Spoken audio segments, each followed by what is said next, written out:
Sir, আপনার সাথে দেখা করতে শাহাদাত রহমান নামে একজন এসেছে। ব্রুকুসকে এবার নিজের হাত ঘড়ির দিকে তাকালো তীব্র। এখনো তো পুরোপুরি ওয়ার্কিং আওয়ার। এই সময় শাহাদাত কেন এখানে আসবে, তাও হুট করে, সেটা তীব্র বুঝতে পারছে না। তাকে পাঠিয়ে দাও আমার রুমে। আর শোনো, ভবিষ্যতে কখনো আর এই লোককে দেখলে আমার পারমিশন নিতে আসবে না, ঠিক আছে? সরাসরি নিয়ে আসবে। জি স্যার। কিছুক্ষণের মধ্যেই শাহাদাত চলে এলো। কি রে, এই সময় এলি যে হঠাৎ করে? আর্জেন্ট কিছু? আমার এই সময় আসা ছাড়া আর কোনো উপায়ও ছিল না। তুই তো এক রোবট, সারাক্ষণ কাজের মধ্যেই ডুবে থাকিস, বাসায় ফিরিস রাতে। আর আমি যে কারণে এখানে এসেছি, অর্থাৎ যে কথা বলতে এখানে এসেছি, সেটা তোর বাসায় না বলাই ভালো। তুই তরি সুলতানা নামে কারোর সম্পর্কে কথা বলা ছাড়া আর যে কোনো ব্যাপারে কথা বলতে পারিস? অগ্রিম বলে রাখলাম কথা শুরু করার আগেই। এই তো খুব বুদ্ধিমানের মতো আমি বলার আগেই কথাটা ধরে ফেললি। তাহলে রাফিনের কথা শুনে এখন বোকামিটা কেন করছিস তীব্র? তুই কি একটু ঠান্ডা মাথায় ভাবতে পারিস না? চা নাকি কফি? তীব্র, আমি আমার কাজ ফেলে দিয়ে এখানে চা কফি খেতে আসিনি কিন্তু। তোকে বলেছেটা কে আসতে এখন তোর কাজ ফেলে? লাইফে কোন কাজটা অর্থহীন আর কোন কাজটা অর্থবহ সেটা এখনো বুঝতে পারিস না বুঝি? এটা ফালতু কাজ মোটেই নয় তীব্র। তুই ধাপে ধাপে যেই রকম বোকামিগুলো করে চলেছিস, তার থেকে তোকে বিরত করা দরকার। আমি খুব গুরুত্বপূর্ণ একটা বিষয় তোর সাথে কথা বলতে এসেছি। ও আচ্ছা, তার মানে তুইও সেই মেয়ের নাটক দেখে গলে গিয়েছিস, তাই না? আমাকে বলছিস আমি রাফিনের কথা শুনে বোকামি করছি, তো তুই কি করছিস?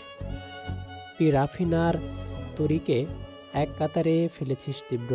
হ্যাঁ, বেইমানের কাতারে দুজনেই পড়ে। দুজনে আমার সাথে এমনভাবে অভিনয় করে গিয়েছে যাতে তাদের দুজনেরই অস্কার পাওয়া উচিত।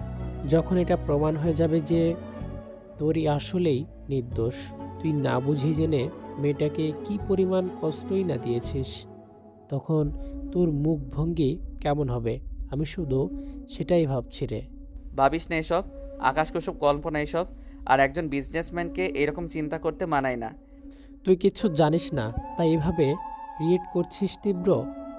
আই উইশ তুই সেই দিন যদি একটা ঘন্টা আগে বাসায় চলে আসতি, তখন তোর কাছে সব পরিষ্কার হয়ে যেত। আমি তোকে সেই দিন বোঝাতে চেয়েছিলাম, কিন্তু তুই শুনিসনি। বিশ্বাস কর তীব্র, তুই আসার একটু আগেই তোরই জানতে পারে যে রাফিনে রনি, তার মুখখানা দেখতে কি পরিমাণ ভীতু সন্তুষ্ট লাগছিল, সেটা আমি তোকে বলে বোঝাতে পারবো না। তুই আমার কথা বিশ্বাস না করলে জয়িতাকে জিজ্ঞেস করে দেখ একবার। সেও সেই সময় সেখানেই ছিল, সব কিছু সে দেখেছে। আমি তোর ছোট থেকে শুরু করে বিভিন্ন সময়ের ছবি দেখছিলাম অ্যালবামে তরিকে। তখন তরি দেশিকাকে দেখে কি বলছিল জানিস? জয়িতা যখন আমাদের ছেলেটার অসুস্থতার খবর শুনে চলে এসেছিল, তখন সেই মেয়েটা তরিকে সাহায্য করেছিল বাসায় ফেরার জন্য। সেটা জেসিকা ছিল তীব্র। এর আগেই তো না রাফিনকে তরিকে দেখেছে, না আর তরি রাফিনকে। তরির ধারণা এমনও, আমরা এটাই ধারণা যে জেসিকাই রাফিনকে বলেছে তরির কথা, যে তুই তার হাসবেন্ড। জানিস তো যে জেসিকার সাফিন তোর ক্ষতি ছাড়া আর কিচ্ছু চাই না। সে হয়তো খবর পেয়েছে তোরই মেয়েটা ভালো, তুই তার সাথে ভালো আছিস, অমনি তোদের মধ্যে দ্বন্দ্ব সৃষ্টি করতে চলে এসেছে দুইজনে। এই কথাগুলো কি তোকে আর জয়িতাকে তরি শিখিয়ে দিয়েছে? শাহাদাত নিজের রাগ এবার আর নিয়ন্ত্রণে রাখতে পারল না। চেয়ার থেকে উঠে পড়ল এবং রীতিমতো চেঁচিয়ে গলা উঁচু করে বলতে লাগলো, তার মানে তোর ধারণা রাফিন তোর যেরকম বন্ধু নামক দুশ্মন, আমিও ঠিক সেই রকম, তাই তো? তুই কি বলছিস? চুপ কর তীব্র, একদম চুপ। অনেক সময় নিয়ে আমি ঠান্ডা মাথায় তোকে বোঝানোর চেষ্টা করেছি যে কোনটা ঠিক আর কোনটা ভুল, আর তুই বারে বারে বলছিস তোরই শিখিয়ে দিয়েছে আমাকে। তোরই অভিনয় দেখে আমি গলে গেছি। মানে তুই এক্সট্রিমলি কি বলতে চাইছিস বলতো? আমি কি ছোট শিশু যা বুঝবে তাই বুঝবো, নাকি জয়িতা অবুঝ কোনটা? তরি তোর ক্ষতি করেছে সেটা জানার পরেও তরির পক্ষ নিয়ে আমি যেহেতু কথা বলতে এসেছি, তাই নিশ্চয়ই আমিও তোর ক্ষতিই চাইছি পরোক্ষভাবে। আর তোর উপর করেছে শুধু রাফিন, তোকে সব সত্যি বলে দিয়েছে, তাই না? তুই এভাবে হাইপার হয়ে যাচ্ছিস কেন এত? কারণ তুই হতে বাধ্য করেছিস। তোর যদি এটাই মনে হয় যে তরির পক্ষ নিয়ে আমি এজন্য কথা বলতে এসেছি কারণ আমি তোর ক্ষতি চাই, তাহলে আমাকে বলে দিলেই পারিস। আজ থেকে তোর সাথে যেই সম্পর্ক ছিল তা আমি চিরতরে মুছে দেব। তবুও যেটা সত্যি সেটাই আমি সত্যি বলবো, যেটা অন্যায় সেটা আমি অন্যায় বলবো। এটা বল, তুই কি চাস? তুই কি বলছিস এগুলো? আমি তোকে কেন রাফিনের মতো ভাবতে যাব? এবার বল তুই কি চাস? তাহলে আমার কথাই বিন্দুমাত্র বিশ্বাস কেন করছিস না তুই? তুই বস আগে প্লিজ, আমি শুনছি তোর কথা। শাহাদাত আবারও চেয়ারে বসলো। এখনো মনে হচ্ছে তার রাগ পুরোপুরি কমেনি। বল তুই কি চাইছিস এখন? আমি কি করলে তুই খুশি হবি? তরিকে ডিভোর্স দেওয়ার কথা আমি শুনেছি। আমি তোকে এটা বলছি না যে ডিভোর্স দিস না, কারণ আমি খুব ভালো করে জানি যে তুই বললেও শুনবি না। আমি শুধু তোকে এটুকুই বলছি যে তুই একটু সময় দে তরিকে। তোর চোখে যেটা মিথ্যে সেটাকে সত্যি, তোর চোখে যেটা সত্যি সেটাকে মিথ্যে প্রমাণ করার জন্য ডিভোর্সের চিন্তা আপাতত পিছিয়ে দে। ঠিক আছে, আমি তোর কথাই মানছি। হ্যালো। হ্যালো, আমি কি মিসেস রাফিন আহমেদের সাথে কথা বলছি? I mean Mrs Jessica Kabir. Yes, but who are you? Ma'am, আমি আসলে আপনাকে একটা কাজের অফার দিতে ফোন করেছি। আমি মিডিয়ার লোক। আসলে একটা বিউটি প্রোডাক্টের প্রমোশনের জন্য ফটোশ্যুট এবং অ্যাড শ্যুট করা লাগবে। অনেক নামি দামি মডেল এবং উঠতি বয়স কিছু ফিমেল আর্টিস্ট আমাদের হাতে আছে, কিন্তু আমরা আপনাকে অফারটা দিতে চাইছি। রাফিন আহমেদ খুবই সাকসেসফুল একজন বিজনেসম্যান। ওনার সাথে পার্টিতে প্রায় সময় আপনাকে দেখা যায়। ইভেন আমি তো বলবো সব সময়। হয়তো আপনার মনে হতে পারে অহেতুক আপনার প্রশংসা করছি, কিন্তু এটা আসলেই সত্যি। ম্যাম, যে আপনি যে স্টাইলে ফ্যাশন মেনটেন করেন, আপনার বডি ফিটনেস এবং লুক সব কিছু যে কোনো নায়িকাকে হার মানানোর জন্য যথেষ্ট। তাই আমরা আপনাকে আমাদের এই প্রজেক্টে চাইছি। এ যেন মেঘনা চাইতে বৃষ্টি জেসিকার কাছে। সে সবসময় নিজের একটা আলাদা পরিচয় তৈরি করার জন্য, নিজেকে সবার কাছে পরিচিত করার জন্য মুখিয়ে থাকে, কিন্তু এরকম কি করলে তার মনের ইচ্ছা পূরণ হবে সেটা তার মাথায় আসতো না। আজকে এই অফারটা পেয়ে মনে হচ্ছে সে এখনই হ্যাঁ বলে দিবে। এর উপর লোকটি যেভাবে তার প্রশংসা করে চলছে তাতে সে খুশিতে গদগদ হয়ে গিয়েছে ভেতর থেকে। কিন্তু এত সহজে তো বাইরে সেটা প্রকাশ করা যাবে না, একটু ভাবতো নেওয়াই লাগবে। আমার আসলে এত সময় নেই, ফ্যামিলি নিয়ে থাকতে পছন্দ করি। এরকম আরও হাজার খানেক অফার আমার কাছে এসেছে, সেগুলো অনেক হাই কোয়ালিটির। সরাসরি মুভিতে কাস্ট করতে চায় আমাকে, অনেক স্বনামধন্য পরিচালক, কিন্তু আমি বারে বারে না করে দিই। ম্যাম, আমি জানি আপনি কতটা হাই স্ট্যাটাসে বিলং করেন, কিন্তু আমাদের এটা একটা রিকোয়েস্ট ম্যাম, প্লিজ অ্যাকসেপ্ট করে নিন অফারটা। আর আপনার হয়তো মনে হতে পারে যে অ্যাড কিংবা ফটোশ্যুটের জন্য পেমেন্ট ততটা ভালো পাবেন না, কিন্তু আমি আপনাকে গ্যারান্টি দিয়ে বলছি ম্যাম, যে পেমেন্ট দেওয়া হবে আপনাকে সেটা আমাদের দেশের সেরা অভিনেত্রীদের কোনো চলচ্চিত্রের জন্য দেওয়া হয় কিনা খোঁজ নিয়ে দেখবেন। ওকে, আমি আপনাকে কিছুক্ষণ পরে জানাচ্ছি। আচ্ছা ম্যাম, অবশ্যই পজিটিভ রেসপন্স আশা করছি। কি মনে হচ্ছে ভাইয়া, কাজ হবে? আশা তো করছি তোরই, লোক লাগিয়ে দিয়েছি ইতিমধ্যে। আমি ঠিক জায়গায় ঠিকভাবে টপ ফেলেছি, আশা করি সেটা লাভ বয়ে আনবে। জেসিকার কথায় কেন মনে হয়েছে আপনার ভাইয়া? তুমিও জানো, আমিও জানি, রাফিনের উপরও কিছু ক্ষতি করার ক্ষমতা আমাদের নেই। তাই খেলাটা আমি একটু অন্যভাবে খেলছি। আমার মনে হলো তোমার আর তীব্রর মধ্যে বিভেদ তৈরি করার জন্য রাফিনের প্ল্যান ছিল। সেই প্ল্যানের সাথে রিলেটিভ এমন কাউকে লাগবে যেটা জেসিকা ছাড়া আর কেউই নয়। হ্যাঁ, তোমার কথা অনুযায়ী তার ড্রাইভার, এমনকি সেই ছবি তোলা লোকটিও প্ল্যানে সামিল অবশ্যই ছিল, কিন্তু আকস্মিকভাবে পরিপূর্ণটাই মনে হয় না, কিন্তু আকস্মিকভাবে পরিপূর্ণভাবে মনে হয় না। তবে নিজের স্ত্রীর সাথে রাফিন সব কিছুই শেয়ার করে বলে আমি মনে করি, বিশেষত তীব্রকে নিয়ে। তাই আমার টার্গেট এবার সরাসরি রাফিনকে নয়, বরং জেসিকাকে করেছি। আর জেসিকার খুব লোভ টাকা পয়সা এবং নাম যশ খ্যাতির প্রতি। কিন্তু রাফিনের তো এমনিতেই অনেক টাকা, আর রাফিনের স্ত্রী হওয়ার সুবাদে জেসিকাকে অনেকেই চেনে। যার আছে সেও চাই তরি, এটাই নিয়ম। আর জেসিকা বরাবরই লোভী, নয়তো এভাবে পরকীয়া করে পালিয়ে যেত না রাফিনের সাথে। আর তুমি তো জানোই, কান টানলে মাথা আসে, তাই জেসিকাকে টানো, রাফিন চলে আসবে আগে পরে। কিন্তু জেসিকাকে কি করে ফাঁদে ফেলবো? ফাঁদে সে পড়ে গেছে অলরেডি, নিশ্চিন্ত থাকো, সে এই প্রস্তাবে রাজি হবেই। কিন্তু আমার চিন্তা অন্য জায়গায়। দোয়া করি এবং দোয়া করো যাতে রাফিন এই বিষয়ে তলিয়ে দেখতে না চাই, কারণ জেসিকা উত্তেজনার বশে এত ভালো মন্দ বিচার করতে আসবে না। কিন্তু রাফিন সহজে কিছু যাচাই বাছাই না করে মনে হয় না ছেড়ে দিবে। সব থেকে ভালো হয় জেসিকাকে রাফিনের কিছু না বলে এই ব্যাপারে। এখন দেখো সামনে কি হয়। খুশি চোটে এতক্ষণ যাবৎ জেসিকা শুধু নেচেই গিয়েছে। সে সময় নিয়েছে সিদ্ধান্ত নিতে নয়, আগেই খুশি উদযাপন করতে। একবার ভেবেছে রাফিনকে বলে দিবে কথাটা, পরবর্তী ভাবলো থাক, সারপ্রাইজ হিসেবে দিবে রাফিনকে। তাই আপাতত সবটা গোপনে করার চিন্তা করলো জেসিকা। ঘন্টা দুয়েক পরে ফোন করলো সেই নাম্বারে।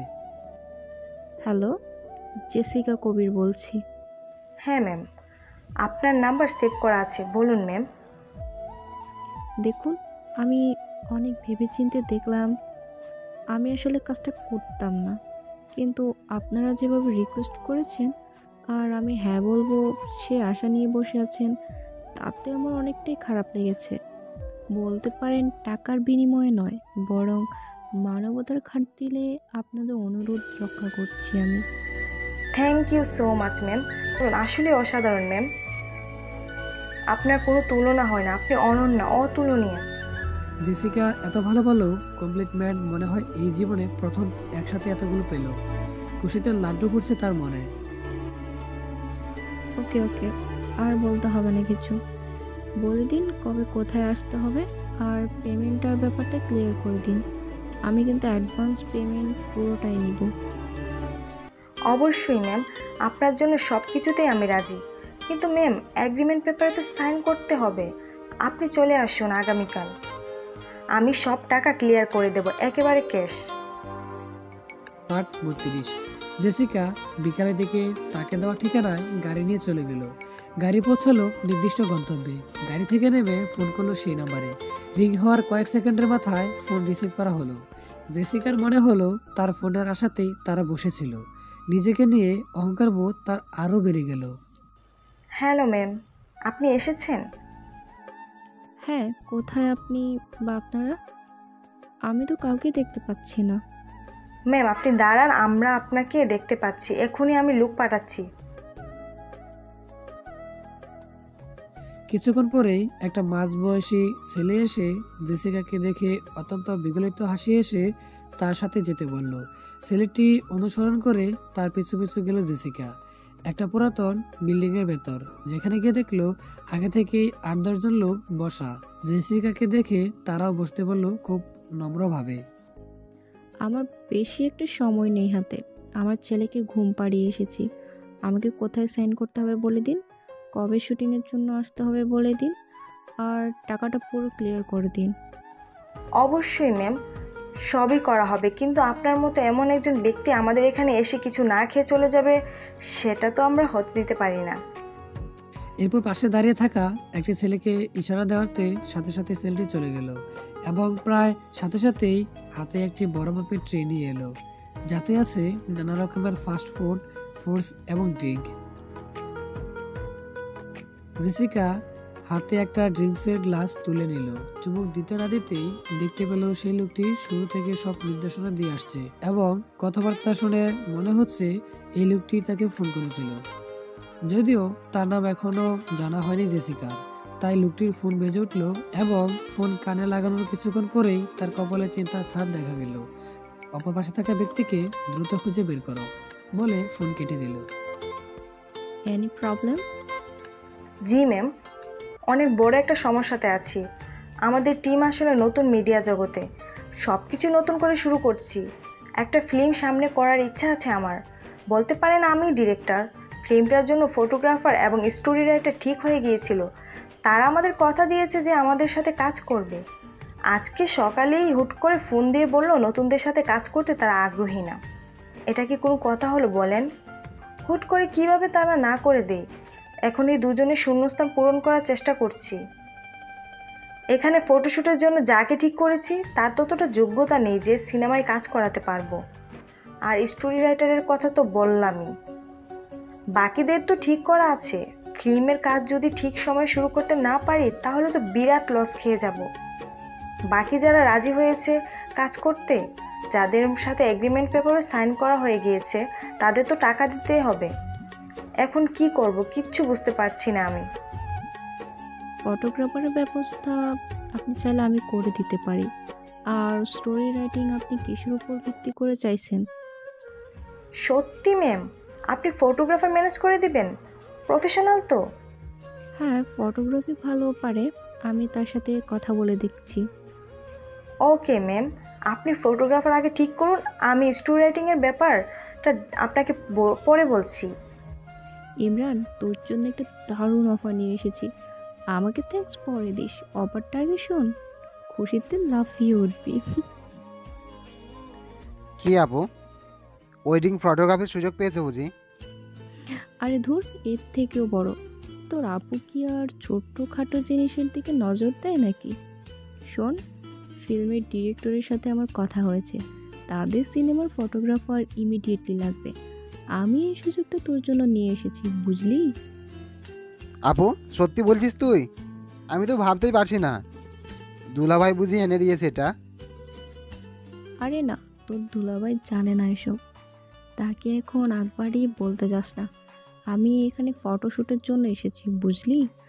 এখনও কাউকে বলিনি, তোকে কারণে কারণে বললাম, নয়তো বলতাম না। কি বলছিস আপু?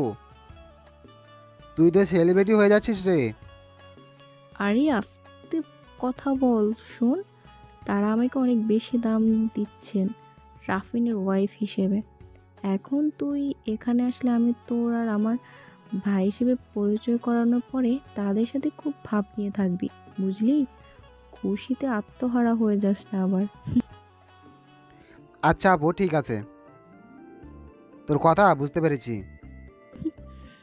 আসার সময় তোর ক্যামেরা নিয়ে আসিস, তাদের কিছু ডেমো দেখাতে হবে। রাখছি এখন আমি ফোন। ব্যাপার হচ্ছে জেসিকার ছোট ভাই ইমরান, সে টুকটাক ছবি তোলা ছাড়া আর কিছুই পারে না। পড়াশোনায় ছোটবেলা থেকেই অমনোযোগী। টেনে টুনে কোনো রকমের প্রাইভেট বিশ্ববিদ্যালয় থেকে অনার্স পাশ করেছে, কিন্তু চাকরির বাজার অনেক কঠিন, তাই কোনো চাকরি পায় না সে।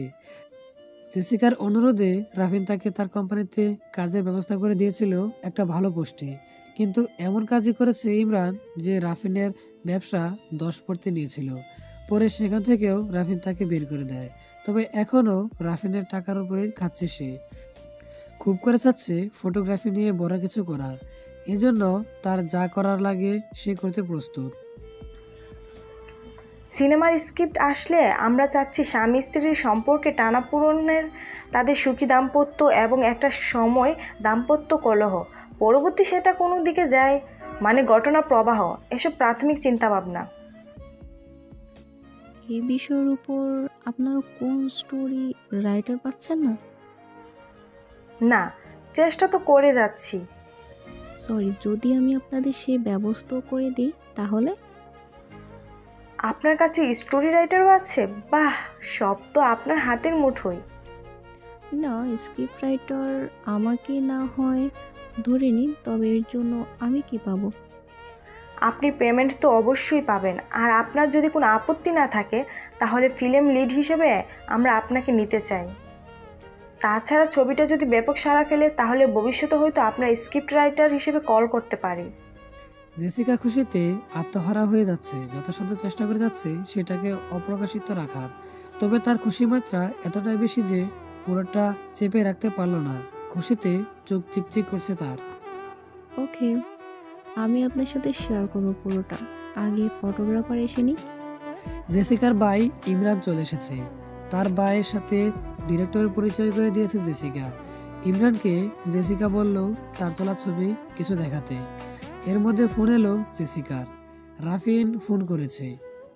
তাড়াতাড়ি ফোন নিয়ে একটু দূরে সরে গেল কথা বলতে। তো ইমরান কবির, একটু আপনার কাজের দক্ষতা আমাদের দেখালে ভালো হতো, আমরা জাস্টিফাই করতে পারতাম আর কি।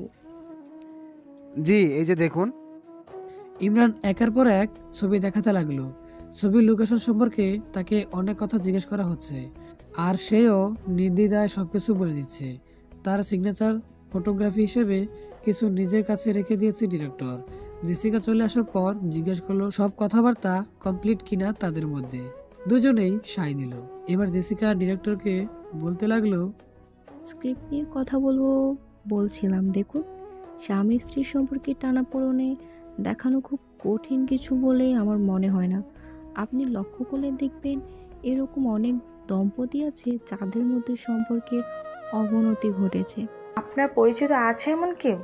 হ্যাঁ, তার সাথে ঘটে যাওয়া ঘটনাগুলো কিন্তু বেশ ইন্টারেস্টিং।